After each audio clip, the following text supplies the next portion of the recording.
same problem. Now y'all got Pootie texting me talking about why my fans texting me saying you talking about me. He was talking about us. Because you were talking about. I'll give it any. I'm just saying. Y'all said that if y'all say he can beat me was up, gonna work you. he can't be mad because I'm telling him he can't beat me up.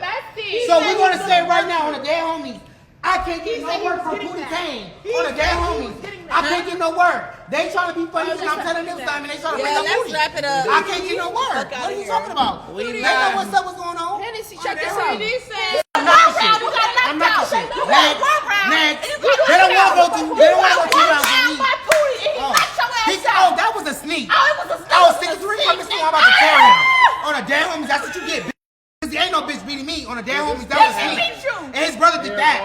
Dead homies is fast. But see, Pootie coming soon. Pootie know the deal. On the dead homies, we burn our one. Shut the fuck up. We can do 3 rounds. Can we talk about why We you can do whatever you want to do. 3 rounds pack out. Y'all Fuck out of here. Y'all are literally Why you have to arguing wait with till? the Why you chat. have to